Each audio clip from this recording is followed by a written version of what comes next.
Today we are building with Google and getting students hands-on with building with technology.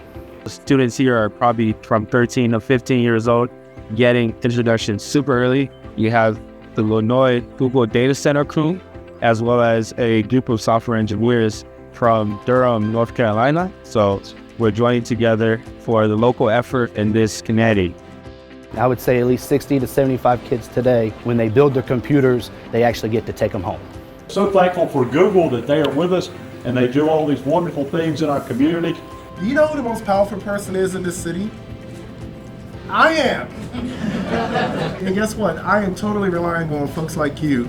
We will rely on you to say, show me this ChatGPT. What is that about? Show me what this AI is about. It starts here today, right here in Durham, right in your backyard. Learn as much as you possibly can right now because we are relying on you. Sit with your math and sciences, right? It may be hard, it may be difficult, but it's going to help you to one of the Googlers that you see here in the back of the room. You don't have to go to California and Boston. They are right down the street. I hope that you embrace that pressure. Everybody repeat after me. Bring it on. Bring it on. Bring it on. Bring it on. All right. Today, we are going to be doing some building. We're going to build a computer.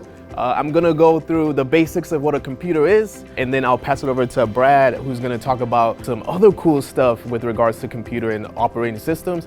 And then at the end, we'll get a little bit into networking.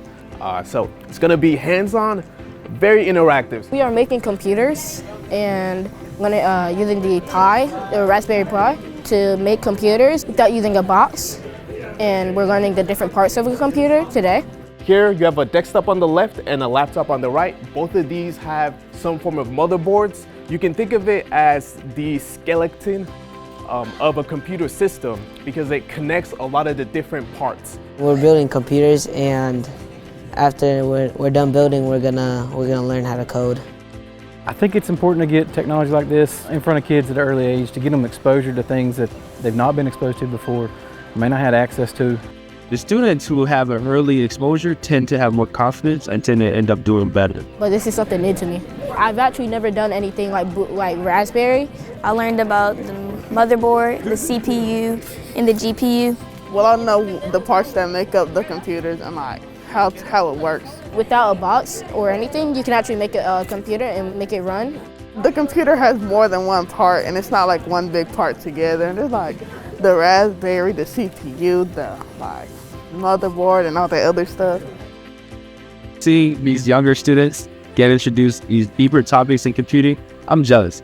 Because back when I was in middle school, I didn't have these opportunities. It's a mystery to them when they walk in, but then when they walk out, they have a functional computer. They know a little bit about Linux, they know a little bit about networking, they understand some of the hardware. And then from there, they know what to do with the technology typically. SD card installation is not too bad, but it's easy to put in upside down or to try to and accidentally cause damage. I think the impact could be very large. We've had students come through this program and going on to get college degrees and have spoken to some of our workers that they noticed their face and recognized them and stated that, you know, they built a Raspberry Pi years ago with us. Whenever I've spent some time at Appalachian State during some recruiting, and I've had students come up who were in the CS or in CIS and mention, hey, I was in one of your classes. So I can see that it is investing in that future. I try to allow them to see themselves in me, but then also everyone else. We're not like some group of people who are different, who are all the same. This whole activity, its whole purpose, reaching out in the community, helping people grow with technology and their understanding of how things work. So with that, Google is donating all of these computers, Pis, mice, keyboard, everything to the individuals that built them. Your setup you've worked hard today to build and learn, you get to take with you today.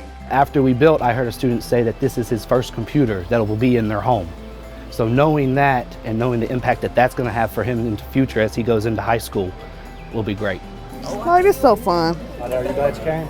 Yes, because we get a free computer. I got the exact space where I'm going to put it. I'm so happy. This was my 4th or 5th time with building with Google, and it's just interesting to see how it's evolved and the motivation students are to get in there and start building. Watching it evolve in the Lenore data center area from building a full-on PC and working with a small group of maybe 10 12 kids all the way up to like almost 70 kids. It's just really cool to see that growth. It's interesting to see how it's changed in the fact that just the devices and the hardware has changed. The first year I did this was big towers, and now we're working with Raspberry Pis, and now they're looking at coding, looking at Linux operating systems, so it kind of gives you a different from always using the Windows or Apple products. Once we connected with the local school system, we just continued to want to invest more and more, and the school system was very eager to have that connection, and that collaboration has allowed us to grow it. We just appreciate Google's commitment and dedication to the students here in Caldwell County, and that they give them these experiences and opportunities. Thank you. Google, thanks for having us today, and thank you, Ms. Hurst, for bringing us. Thank you. Thank you for having us, and can I have a free phone, please?